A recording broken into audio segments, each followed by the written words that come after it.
essa palavra e que Deus nos abençoe e dê realmente esclarecimento, dê entendimento, que o Senhor possa realmente ministrar as nossas vidas, não só você que ouve, mas aqui também, a mim, que fala e que falarei nesta noite, e que pelo Espírito Santo o Senhor possa se mover através da minha vida para nos completar e nos instruir e para nos aprofundar naquilo que a palavra do Senhor nos ensina, para a glória do nome de Jesus. Amém? Pai, nós queremos te agradecer reiteradas vezes, ó Deus. Nosso coração não se cansa de te agradecer por tantas coisas que o Senhor tem feito, ó Deus. Temos visto a tua mão, a tua misericórdia, o teu livramento, Senhor. O Senhor tem nos guardado, ó Deus, de todo mal, nos livrado de todo mal.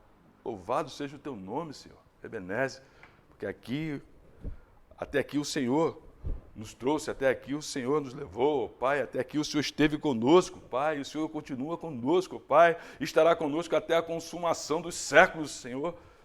Por todo o tempo, Pai, Tu estarás conosco, Senhor.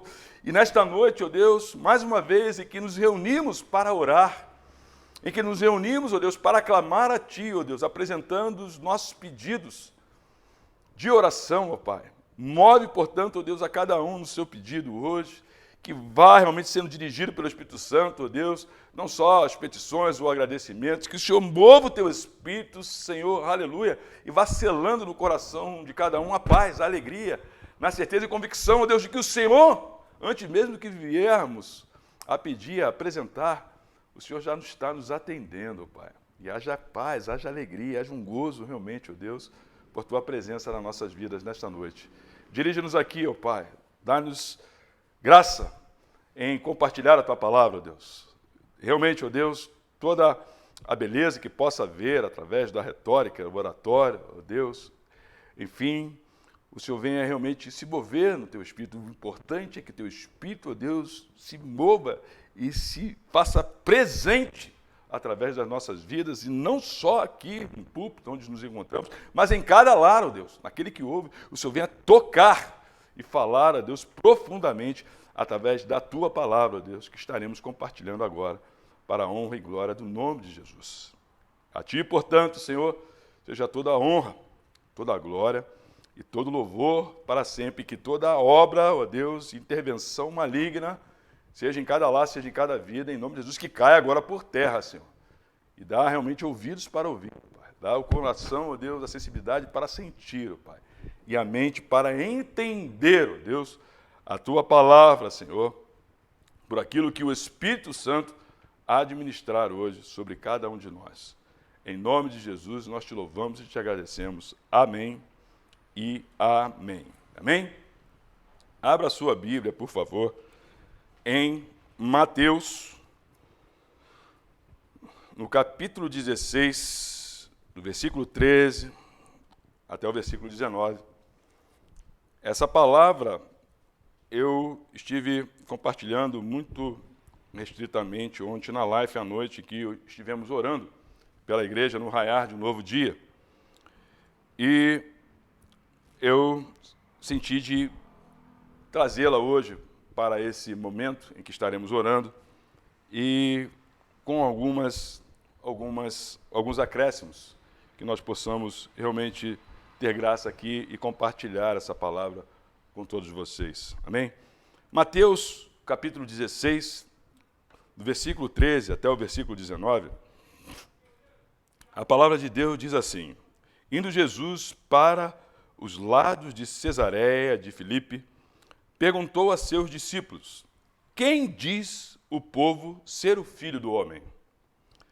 E eles responderam: Uns dizem João Batista, outros Elias, e outros Jeremias ou algum dos profetas. E aí Jesus insistentemente perguntou: Mas vós, continuou ele, quem dizeis que eu sou? Respondendo Simão Pedro disse: Tu és o Cristo, o Filho do Deus vivo. Então Jesus lhe afirmou: Bem-aventurado és, Simão Bajornas, porque não foi carne e sangue que te revelaram, mas meu Pai, que está nos céus. Também eu te digo que tu és Pedro, e sobre esta pedra edificarei a minha igreja, e as portas do inferno não prevalecerão contra ela. Dar-te-ei as chaves do reino dos céus, e o que ligares na terra terá sido ligado nos céus, e o que desligares na terra terá sido desligado nos céus. Então advertiu os discípulos de que a ninguém dissesse ser ele o Cristo. Eu quero me deter, basicamente, no versículo 18, quando Pedro, tomado de um impulso, Pedro era irreverente, Pedro era atirado, Pedro era ousado, Pedro era realmente um homem que nos fascina pela sua simplicidade, pela sua impulsividade. E ele não deixava a bola ficar quicando muitas vezes. A bola quicava na frente dele, e Pedro ia lá e, pumba, gol! Emplacava de primeira, porque Pedro era um homem atento às coisas de Deus. Não que os outros não fossem, não estou dizendo isso de forma nenhuma, mas Pedro era diferente. A personalidade de Pedro é uma personalidade muito parecida com muitos de nós, né? Que a gente não para pensar e que a gente vai, né? Ali já está com a resposta na ponta da língua. Não que não seja bom parar para pensar, também não é isso. A gente deve parar para pensar e refletir no que a gente deve fazer. Mas quando a gente tem certeza das coisas, e Pedro tinha certeza, porque não foi sangue nem carne que havia revelado a Pedro que Jesus Cristo era o Filho de Deus, mas o Espírito Santo. E o Senhor fala aqui sobre a pedra. Que pedra é essa? Pedra a saber, Jesus Cristo, a pedra angular. A pedra que está em nós. Se nós temos a Jesus Cristo, se o Espírito Santo habita em nós, a pedra angular, que é Cristo, se encontra em nós. Ela está em mim, ela está em você. Não sou eu mais quem vive, diz o apóstolo Paulo, mas Cristo vive em mim. Ele está entronizado em nossas vidas. E é interessante observar que até chegar a esse momento aqui, havia uma discussão dos saduceus, dos fariseus, né, que discutiam sobre sinais, pedindo mais sinais a Jesus. Eles que não acreditavam nos sinais que foram dados a homens de Deus, a Moisés, a Abraão, enfim, a Davi, sinais que Deus operou, né, através da vida de homens e mulheres, e eles estavam aqui querendo mais um sinal. E Deus confronta ele. Vocês sabem distinguir se vai chover, se o tempo está o céu está meio avermelhado, vai fazer tempo bom. Se o céu está com um vermelho meio sombrio, vem tempestade. Agora, vocês não sabem discernir o sinal e pede mais um sinal, não será dado mais sinal nenhum a vocês, senão o sinal de Jonas. E que sinal foi aquele de Jonas? Justamente o sinal em que Jonas ficou na barriga do peixe, né? Aquele peixe que a gente não sabe que peixe era, né? Não dizem que é baleia, ninguém sabe que peixe era, se era cação, ninguém sabe que peixe é esse, mas era um peixe grande que pôde engolir a Jonas. Jonas ficou na barriga do peixe 3 dias e 3 noites, e esse era o sinal de que Cristo, ao terceiro dia, ressuscitaria. Ele ficaria 3 dias e 3 noites, mas ao terceiro dia ele ressuscitaria. E eles não conseguiam entender esse sinal. E Pedro, tomado pelo Espírito Santo, traz essa informação, essa revelação, como a palavra diz, porque não foi sangue nem carne, Pedro, que tu revelaram, mas meu Pai que está nos céus. E avançando nesses textos, a palavra diz que o Senhor vai edificar a sua igreja. E Ele quer edificar a sua igreja sobre a rocha, sobre a pedra, embora o nome de Pedro signifique pedra, rochedo, que vem do grego Petros, que é traduzido, né, no aramaico Cefas, significa literalmente pedra e rochedo. Não é em cima de Pedro, não é em cima de qualquer um de nós, mas em cima da rocha, que é Cristo, a pedra angular, que está em você, que está em mim, e não seria errado dizer que o Senhor deseja edificar a sua igreja através da tua vida, da minha vida. Se a gente pega lá em Efésios, no capítulo 2, e observa que homens como Paulo, os profetas, foram usados por Deus, no capítulo 19, versículo 20, capítulo 2, versículos 19 e 20, diz assim: assim já não sois estrangeiros e peregrinos, mas concidadãos dos santos, e sois da família de Deus, edificados sobre o fundamento dos apóstolos e profetas, sendo ele mesmo, Cristo Jesus, a pedra angular. Quer dizer, não seria de todo errado dizer que o Senhor deseja edificar a sua igreja, que essa edificação, ela tem como fundamento, tem uma base, que é a tua vida, que sou eu, sou você, nós somos a igreja, nós somos a noiva de Cristo, em que Deus deseja manifestar a sua multiforme graça, a multiforme sabedoria, se tornando conhecida através de nós, e subjugando todos os principados e potestades, de forma que eles possam conhecer a autoridade, a sabedoria, o poder de Deus, que Ele tem outorgado à sua igreja. Aleluia! Como nós podemos ver em Efésios, no capítulo 3, versículo 8, versículo 12, a partir do versículo 8, diz assim: a mim, o menor de todos os santos, me foi dada a graça de pregar aos gentios o evangelho das insondáveis riquezas de Cristo, e manifestar qual seja a dispensação do mistério, desde os séculos oculto em Deus, que criou todas as coisas, para que pela igreja a multiforme sabedoria de Deus se torne conhecida agora dos principados e potestades nos lugares celestiais, segundo o seu eterno propósito que estabeleceu em Cristo Jesus, nosso Senhor, pelo qual temos ousadia e acesso com confiança mediante a fé nele.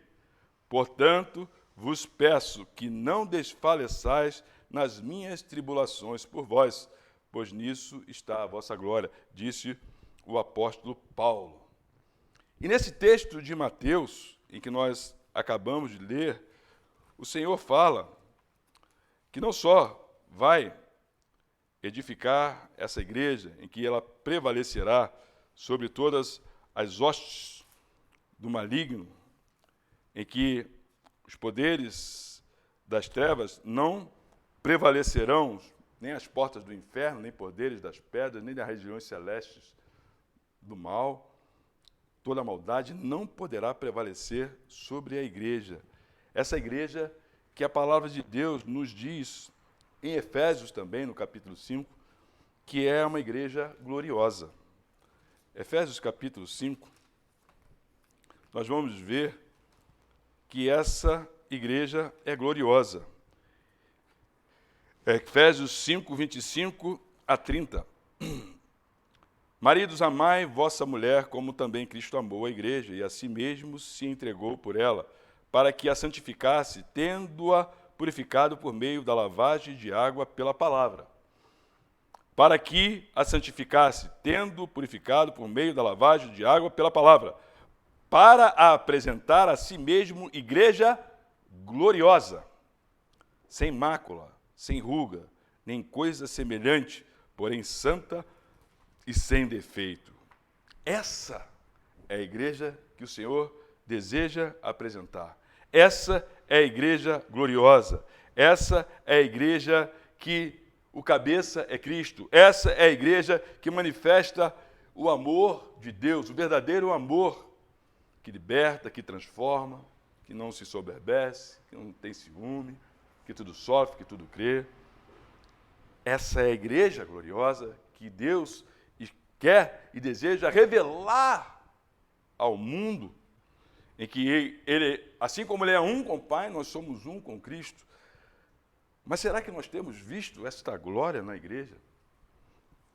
Será que temos visto essa igreja gloriosa, debaixo dessa unção, debaixo desse amor, debaixo desse poder de Deus? Nós estamos orando por avivamento, nós estamos pedindo avivamento, nós estamos pedindo realmente o derramamento do Espírito Santo, para que o Senhor venha, a exemplo de outras épocas em que o Senhor derramou do seu Espírito em nações, através de homens e mulheres, como na Rua Azusa. Nós estamos esperando algo muito grandioso da parte do Senhor, nesse movimento que nós vemos que estamos realmente se movendo, segundo o Espírito Santo. Há um mover do Espírito Santo na igreja. Essa pandemia, ela vem realmente trazer um desconforto àqueles que estavam paralisados, àqueles que estavam acostumados, aqueles que estavam estagnados, aqueles que estavam afastados. Muitos, por conta dessa pandemia, estão voltando aos braços do Pai, muitos estão retornando ao braço do Pai, muitos estão se apegando a Deus, ao Espírito Santo, como nunca se apegaram. Nós vemos realmente o mover de Deus, e Deus sabe todas as coisas, tudo isso que está acontecendo, nós sabemos e cremos que é soberania de Deus, Deus tem um propósito em todas essas coisas. Mas o que a gente observa é que nem tudo são flores, não é verdade? Se nós observarmos, veremos que muitas vezes seremos incompreendidos, muitas vezes seremos desprezados, muitas vezes seremos até humilhados. E isto pode acontecer dentro da própria igreja, como aconteceu com o apóstolo Paulo. O apóstolo Paulo, lá em Filipenses, no capítulo 4, Filipenses capítulo 4, versículo 10 a 16, diz o seguinte: porque até para Tessalônica mandastes não somente uma vez, mas duas, o bastante para as minhas necessidades. Eu li antes, eu li o final, eu li o 16. Vamos lá, capítulo 4, versículo 10 a 16. Alegrei-me sobremaneira no Senhor, porque agora, uma vez mais, renovaste a meu favor o vosso cuidado, o qual também já tinhais antes, mas vos faltava oportunidade. Digo isso não por causa da pobreza, porque aprendi a viver contente em toda e qualquer situação. Tanto sei estar humilhado, como também ser honrado. De tudo, em todas as circunstâncias, já tenho experiência, tanto de fartura como de fome, assim de abundância como de escassez. Tudo posso naquele que me fortalece, tudo posso naquele que me fortalece. Todavia, fizeste bem, associando-vos na minha tribulação. E sabeis também vós, ó Filipenses, que no início do Evangelho, quando parti da Macedônia, nenhuma igreja se associou comigo no tocante a dar e receber, senão unicamente vós outros. Paulo aqui chamando a atenção. Olha, no começo, lá os irmãos de Macedônia, eles não se associaram comigo, eles não chegaram juntos. E a gente observa, muitas vezes na igreja, que muitas pessoas não chegam junto, não se aproximam, não participam, não se envolvem. E o Senhor está à procura dessa igreja gloriosa, de manifestar essa igreja gloriosa. Essa igreja que manifesta realmente a plenitude de Jesus Cristo.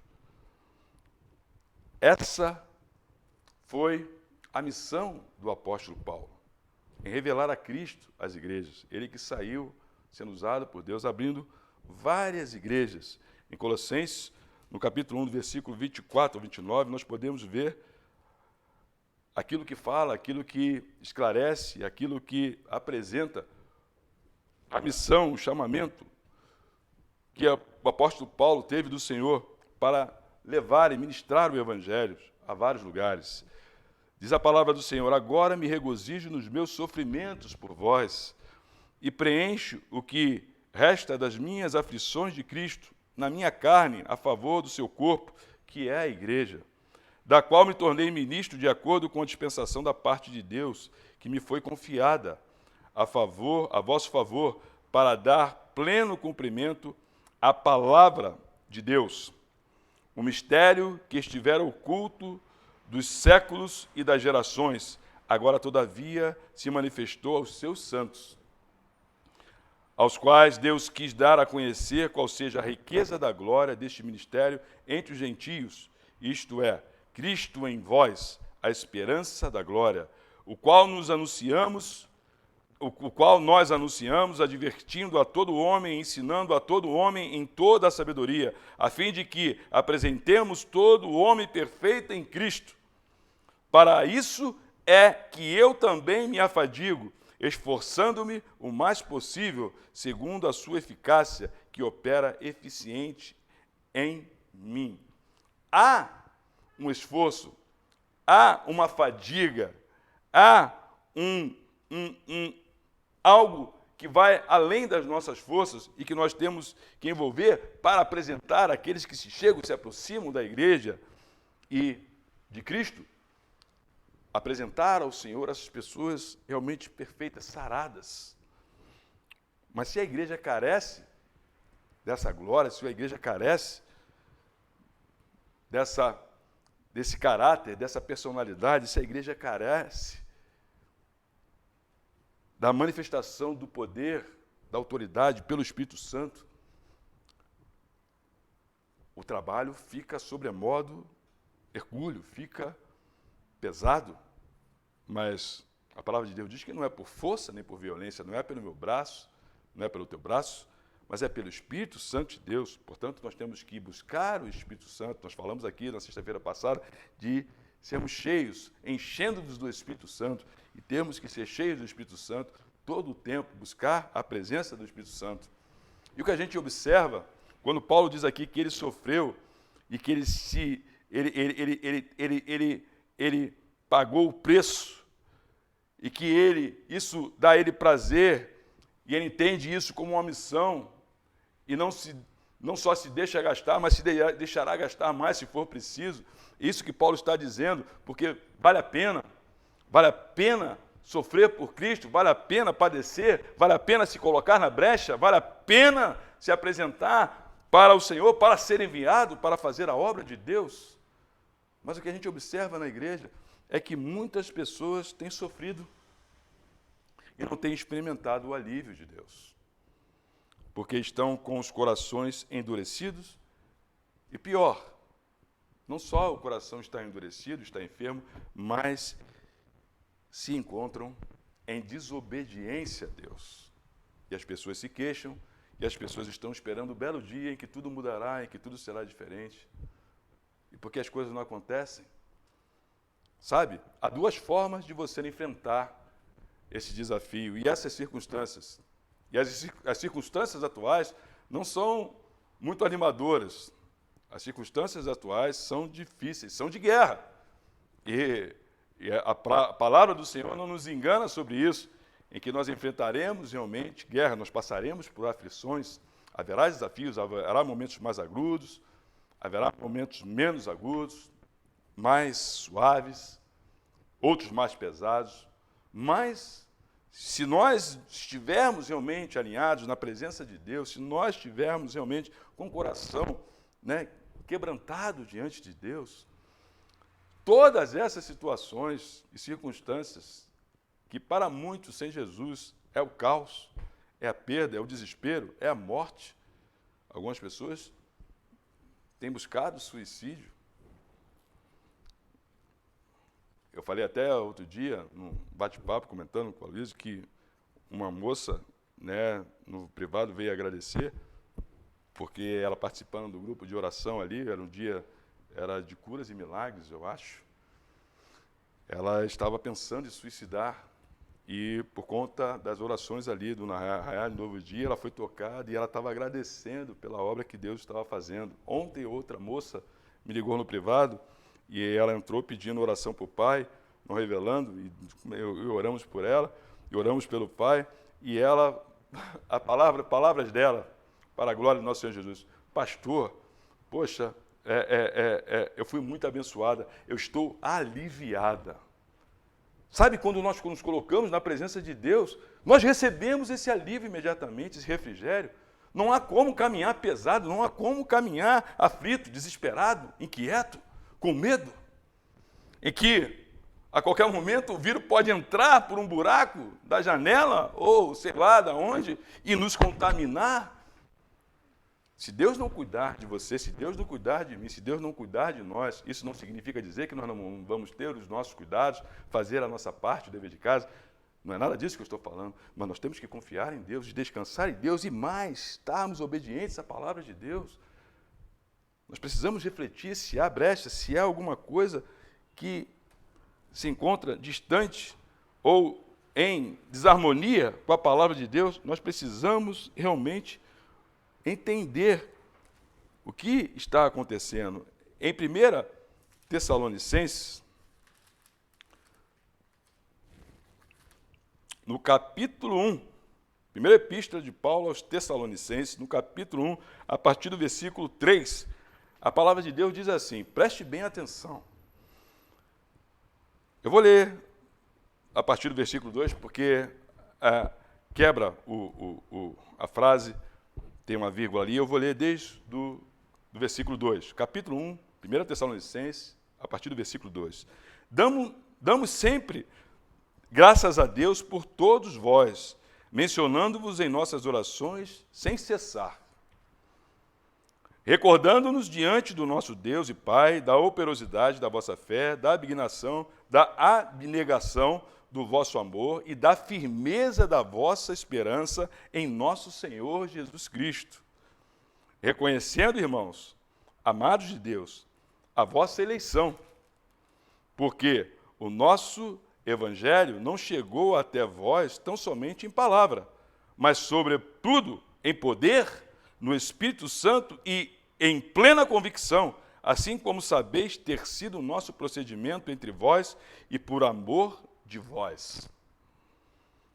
Com efeito, vos tornastes imitadores nossos e do nosso Senhor, tendo recebido a palavra, posto que, em meio de muita tribulação, com alegria no Espírito Santo, de sorte que vos tornastes modelo para todos os crentes da Macedônia e na Acaia.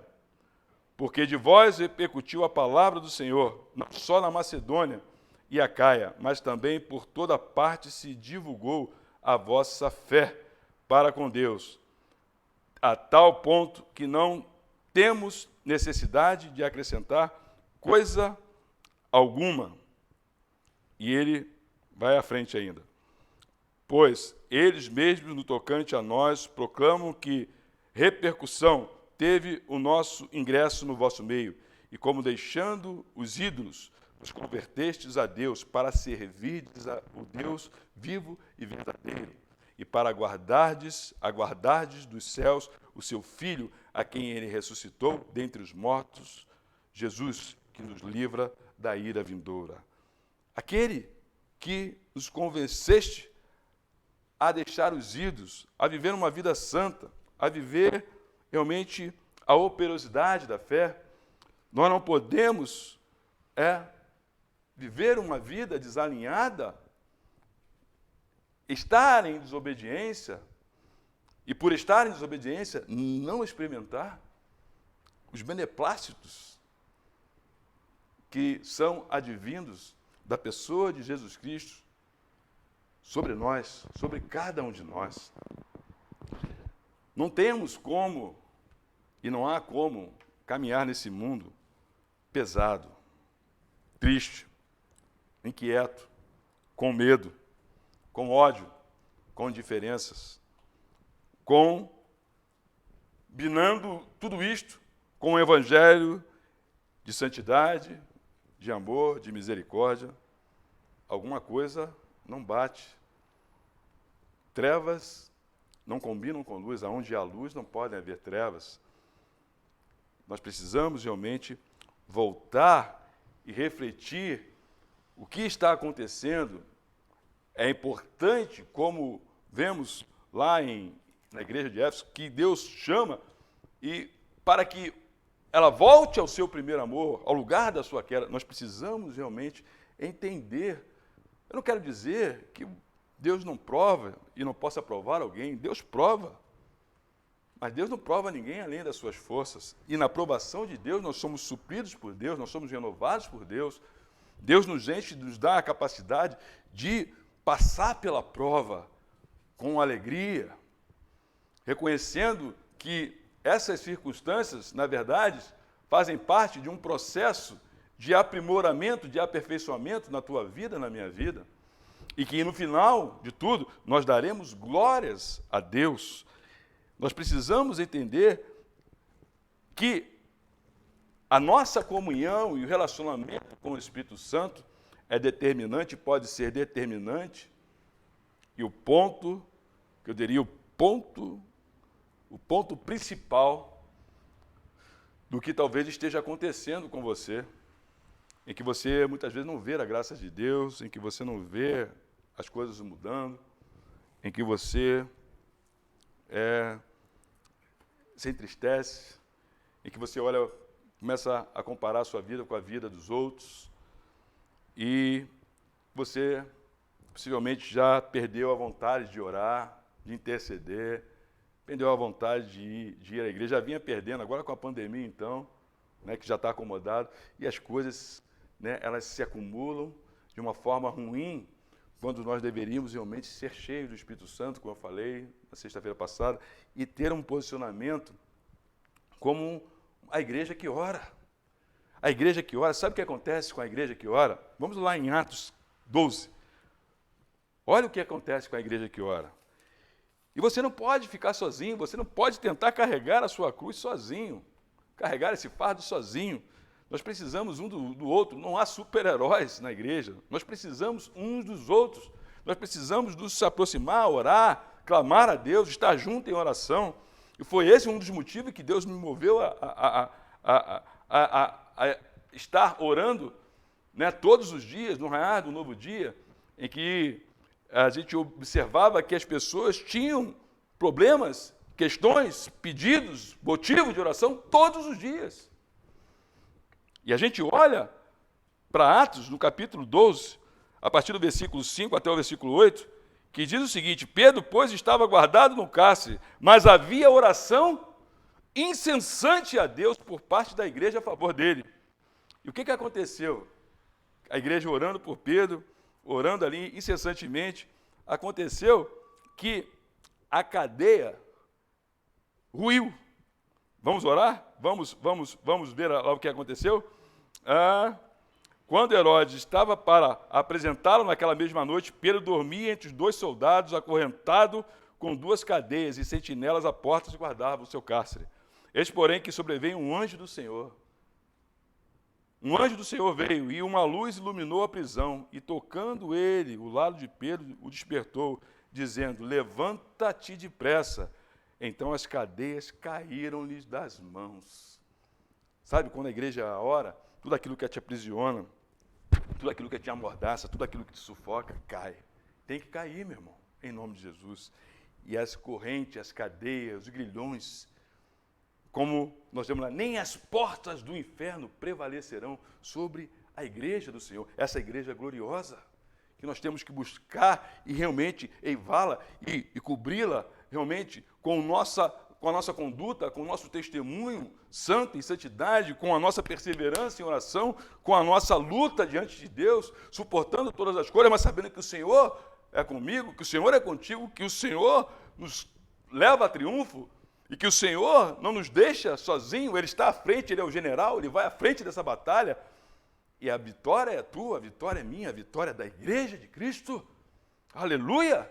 E saberemos que chegaremos ao outro lado, não ficaremos no meio do caminho, nem que se for preciso abrir o mar, nem que se for preciso os fogos do céu baixar, Deus há de manifestar a sua glória, o seu poder, e levará a propósito aquilo que Ele estabeleceu na tua vida, aquilo que Ele estabeleceu na minha vida, aquilo que Ele estabeleceu para a sua igreja, a igreja gloriosa. Ninguém pode impedir, não vai ser pandemia, não vai ser governo, A, B, C ou D, não vai ser nada disso.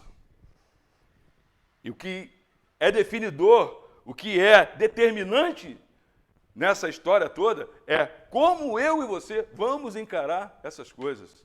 Será que nós vamos baixar a cabeça? Será que nós vamos deixar de adorar? Será que nós vamos deixar de orar? Será que nós vamos deixar de ler a Bíblia? Será que nós vamos deixar de olhar para onde temos que olhar e olhar para os problemas? Qual é a tua resposta a isso tudo? Qual será a minha resposta a isso tudo? A nossa resposta é que vai definir a nossa paz, a nossa alegria, a nossa vitória. E realmente passando pelos dias maus, mas estando bem, vencendo o dia mal com o bem, com a graça, com a paz de nosso Senhor Jesus Cristo, em adoração, em louvor. Sabe o que aconteceu quando Paulo e Silas foram aprisionados? Injustamente, foram colocados na cadeia injustamente. Eles não ficaram argumentando, não ficaram discutindo, não ficaram chorando, não ficaram lamuriando, não ficaram murmurando diante de Deus. O que Paulo e Silas fizeram? Vamos ver lá em Atos 16. O que Paulo e Silas fizeram diante daquela situação de justiça? Talvez você esteja passando por um momento de injustiça. Talvez tenham injustiçado alguém da tua família, talvez você esteja descontente com algumas coisas. Mas se Deus é por você, minha querida, meu querido, se Deus é por nós, ninguém pode ser contra nós. Não há injustiça, não há mal que Deus não possa reverter em bem ao nosso favor. Aleluia. Deus é aquele que quebra a maldição e transforma em bênção. Aleluia. E a palavra de Deus nos diz lá no capítulo 16 de Atos, a partir do versículo 23, que, e depois de lhes darem muitos açoites, olha só, eles não só foram presos, não foram açoitados, né? Injustamente, indevidamente, de uma forma cruel, de uma forma covarde, de uma forma mentirosa. Eles botaram, pegaram, levaram lá as autoridades com medo do povo, botaram, eles levam para a prisão, mas antes deram uma chibatada neles, açoita, bate, para eles verem. E foram açoitados, deram muitos açoites, os lançaram no cárcere, ordenando ao carcereiro que os guardasse com toda a segurança. E o que aconteceu? Este, recebendo tal ordem, levou-os para o cárcere interior e lhes prendeu os pés no tronco.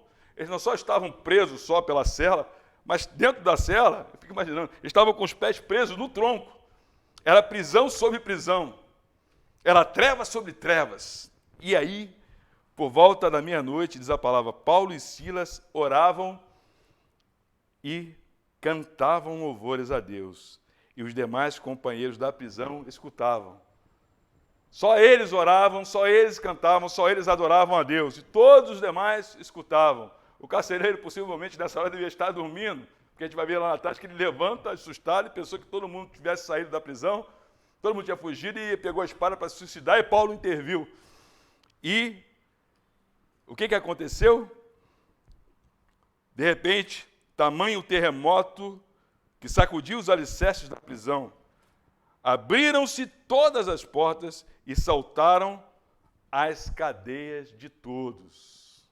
Olha só, soltaram as cadeias de todos. Até aquilo que havia, né, no pé ali de Silas e de Paulo, imagino eu, né, por conta dessa prisão dos pés, né, deve ter aquele negócio que bota no tornozelo e prende num tronco, né, tudo isso ruiu, tudo isso caiu, porque eles adoravam e oravam ao Senhor. Você quer ver as coisas ruírem? Você quer ver o diabo bater em retirada? Você quer ver os grilhões caírem? Você quer ver as coisas mudarem? Comece a adorar o Senhor. Comece a adorar o Senhor, comece a orar o Senhor. Comece a adorar o Senhor. Eu sei que você, muitas vezes, pode ter um sono pesado, né, nem consegue ficar na madrugada, senão eu ia te convidar para você estar no raiar do novo dia, orando. Hoje nós vamos orar pelas nações. Cada dia a gente ora por um tema específico. E aqueles que buscam o Senhor de madrugada encontram, né? Nós precisamos realmente buscar ao Senhor em oração, em adoração, porque essas coisas que nos prendem, essas coisas que prendem os nossos queridos, essas coisas que prendem a igreja, essas coisas que prendem a família, essas coisas que prendem a nação, essas coisas que prendem e que são coisas demoníacas que a gente não vê realmente outra coisa senão a presença de Satanás. Ou então, nós vamos lançar tudo na culpa do diabo, né? Porque nem tudo é culpa do diabo, mas uma irresponsabilidade, uma falha nossa. Uma falha nossa. Será que nós estamos falhando? Será que nós temos brecha na nossa vida? Será que nós estamos deixando de orar e de adorar a Deus? No momento de dificuldade, no momento ruim? E é melhor adorar a Deus? Ou é melhor murmurar e lamentar e falar palavras de maledicências e lançando palavras para tudo quanto é lado, até acusando os outros, quando a gente vê que o defeito, que o problema está em nós? O que é melhor? É melhor adorar? É melhor orar? É melhor buscar a presença de Deus? Ou termos uma ação que só nos afasta de Deus, que só nos distancia da presença de Deus, em que nós não encontramos alívio, em que nós não encontramos refrigério, em que nós não encontramos paz, em que não há alegria, não há prazer de nada. E nós ficamos esperando um dia do sol brilhar, o dia das coisas acontecerem, e nós não fazemos nada para isso acontecer. Sabe, se você fizer isso hoje, amanhã, ainda que o dia amanheça nublado, você vai conseguir entender, enxergar o sol. E esse sol vai se manifestar sobre a tua vida. Esse brilho, essa luz que vem do alto, que não é propriamente o sol que tem que brilhar, mas o sol da justiça, em que ele realmente se faz justiça e juízo sobre a tua vida, em que os seus adversários são abatidos, em que nada pode se manter de pé e impedir que você tenha realmente paz, em que você possa descansar, em que você possa caminhar, correr, voar, sei lá, né? Como ET, voar como ET, sei lá. Mas você está totalmente livre, liberto, livre, suave, solto, para viver a vida e enfrentar as diversidades da vida. Os dias são maus, o mundo jaz do maligno, diz a palavra de Deus. O que você pode esperar desse mundo? Você não pode esperar nada deste mundo de bom, mas você pode esperar da igreja. Aleluia! Você pode esperar daquele que é o cabeça da igreja, que é o cabeça do teu corpo, e que nós somos a igreja, nós somos o noivo, nós somos o corpo de Cristo, e ele é o cabeça, em que a unção vem pela cabeça, se derrama pela cabeça, e Deus tem derramado graça, Deus tem derramado unção, Deus tem falado, Deus tem ministrado. E muitas vezes nós não estamos ouvindo, porque nós estamos enclausurados, fechados em nós mesmos.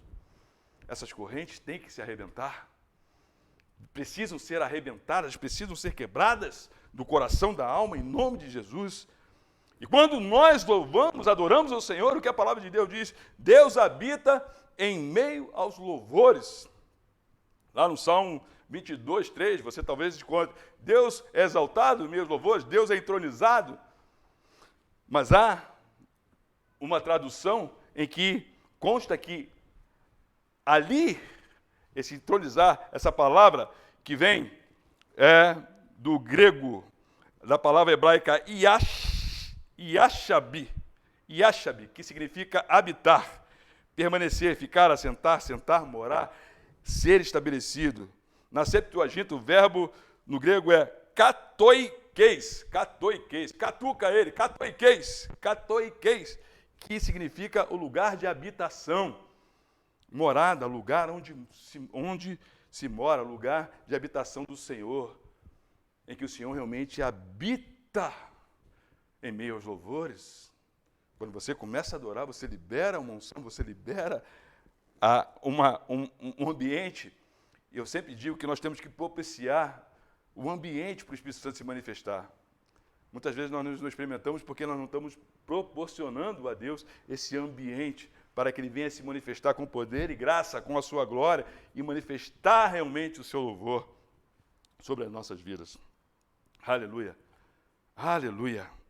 Nós vemos que durante um tempo o Senhor quis cessar o louvor e a adoração do povo de Israel, porque eles se enveredaram por caminhos errados, fugiram da presença de Deus fazendo coisas erradas, e a gente observa em Jeremias, eu não vou ler aqui, mas depois você pode ler, em Jeremias 2:32, Jeremias 7:34, Jeremias 16:9, em Jeremias 25:10, eu vou ler só esse, e foi esse até que eu li ontem na live, para não cansar, para não me alongar, me estender, né? Já estou me estendendo demais até, mas eu quero ler esse versículo aqui, ó. Farei cessar entre eles a voz do folguedo e da alegria, e a voz do noivo e a voz da noiva. e o som das mós e a luz do candeeiro. Olha só, Deus está dizendo que vai fazer cessar. Por quê? Porque o povo se rebelou, porque o povo, né, endureceu o coração, porque o povo fez coisas erradas, esqueceram de Deus. Mas louvado seja o Senhor. Você pode se esquecer de Deus, mas Deus não se esquece de você. Deus não se esquece de nós. Aleluia! Aleluia! Deus é um Pai zeloso, um Pai amoroso, que não abre mão da tua vida. E lá em Isaías, mesmo Jeremias, no capítulo 33, nós vemos a célebre frase no versículo 3, Jeremias 33, versículo 3, invoca-me e te responderei, anunciar-te-ei coisas grandes e ocultas que não sabes. Deus já começa a dar sinais aqui, invoca-me, clama a mim, busca-me, eu te responderei, minha filha, meu filho. Eu te revelarei coisas grandes e ocultas que você não sabe. Aleluia. Sai da clausura, sai da caverna, sai dessas trevas, sai do quarto escuro. Aleluia. Levanta-te, vem, clama a mim. E a palavra de Deus, lá em Jeremias, no mesmo Jeremias, capítulo 33, no versículo 10, nós vemos algo célebre, algo maravilhoso. Assim diz o Senhor, neste lugar, que vós dizeis que está deserto, sem homens nem animais, nas cidades de Judá e nas ruas de Jerusalém, que estão assoladas, sem homens, sem moradores e sem animais, ainda se ouvirá a voz de júbilo e de alegria, e a voz do noivo e da noiva, e a voz dos que cantam, aleluia, rendei graças ao Senhor dos exércitos, porque Ele é bom, porque a sua misericórdia dura para sempre, e dos que trazem ofertas de ações de graças à casa do Senhor, porque restaurarei a sorte da terra, como no princípio, diz o Senhor, aleluia. Deus quer restaurar o louvor e a adoração na tua vida, Deus quer restaurar a tua vida, e para isso Ele enviou Jesus. Jesus veio para nos dar vida em abundância, para que tenhamos, diz a palavra, vida em abundância. Eu sempre confundia, eu tinha uma ideia desse texto, né? Uma ideia distorcida, vida em abundância. Eu falei, poxa, vida em abundância é você ser próspero em tudo, você estar bem em todas as áreas da tua vida, né? Você não ter nada, né? Mais ou menos, é você estar pleno em tudo. O que não deixa de ser um entendimento correto, né? Porque você pode estar bem em tudo e deve estar bem em tudo, na presença de Deus, independente da circunstância, como Paulo diz, tanto na escassez, tanto na abundância, como na escassez, enfim. Mas essa abundância aqui que a palavra de Deus diz e que Jesus, através da morte da cruz, resgatou para nós, é realmente uma plenitude de vida. E essa plenitude de vida só há em Jesus Cristo. E o Senhor veio trazer essa plenitude de vida a você e a mim. Uma vida realmente que nós não estamos acostumados, mas que nós precisamos insistir e perseverar e buscar a Deus para que a alcancemos. Aleluia. Tem um texto que está circulando aí nas redes sociais do WhatsApp, que recebeu esse vídeo, e esse vídeo é muito interessante. É naquele momento lá em que Josué, ele está para lutar para tomar a cidade de Jericó, que é uma cidade estratégica, estava ali num lugar estratégico. É uma cidade rica, poderosa, tinha muros altos, e ela impedia que o povo chegasse até a terra prometida. Portanto, ela precisava ser vencida. O povo de Israel precisava dominar aquela terra.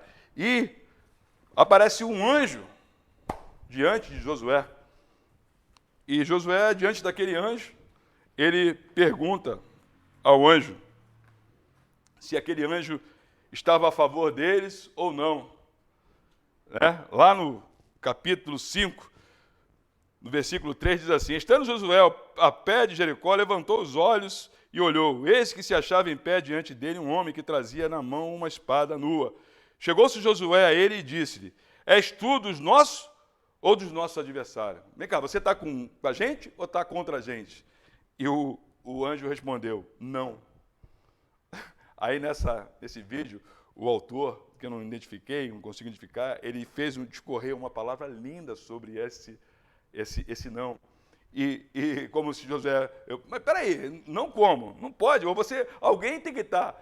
Você não pode dizer não, você tem que ser ou a favor ou contra. Você, aliás, é a proposta, está do nosso lado, a nosso favor ou contra nós. Defina, a gente precisa saber. E o anjo fala de novo, o autor fala, não, que não está aqui registrado. Ele fala, não. E, nesse momento, cai a ficha de Josué e a palavra diz assim, sou o príncipe do exército do Senhor e acabo de chegar. Então Josué se prostrou com o rosto de terra e o adorou. O adorou. E o autor fala sobre essa passagem, se remetendo ao fato de que Deus vai cumprir o teu propósito, o seu propósito na tua vida, na minha vida, a despeito do que eu pense, a despeito do que você pensa, a despeito de quem você é a favor, a despeito de quem você é contra, a despeito de quem você, que é o teu preferido para a previdência, para a presidência, e aquele que se alega por conta do que está na presidência, independente de partidos, independente de ideologias, independente da vontade, independente de qualquer coisa. Eu fiquei pensando, Deus não faz acepção, mas Deus tem um propósito, e o propósito de Deus é trazer a vida, é salvar a vida. Não só aqueles que estão no caminho certo, mas como aqueles que estão no caminho errado. Deus vai estabelecer o propósito dele, independente da circunstância. Quer você queira, quer você não queira, quer que você ache que está certo ou não, quer eu ache que estou certo ou não, isso não faz diferença. O importante é que o propósito de Deus vai ser estabelecido na tua vida, na minha vida e na igreja de Cristo, em nome de Jesus. E nós precisamos realmente nos recolher a nossa insignificância e buscar a presença de Deus em adoração, em oração, como aqueles que realmente se agradam de Deus. Não buscar a Deus em adoração, em oração, com um propósito estabelecido, como um negócio, como uma troca. Não, eu busco a Deus porque eu tenho prazer de buscar a Deus, porque eu quero ser um instrumento de bênção na tua vida, porque eu quero ser um instrumento de bênção para o meu país, para o meu estado, para a minha nação, para o mundo. Eu quero ser um instrumento de bênção. Eu quero ser um realizador de sonhos, eu quero trazer uma realidade que você nunca viveu através de Jesus Cristo, que se manifesta através da minha vida e que se manifesta na tua vida, porque Deus não faz acepção de pessoas. Isso que eu quero é o que você pode querer também, ou muito mais.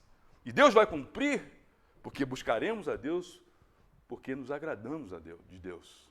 Temos prazer em adorar, em estar na presença de Deus, em investir, em nos deleitarmos realmente numa intimidade, num relacionamento com Deus.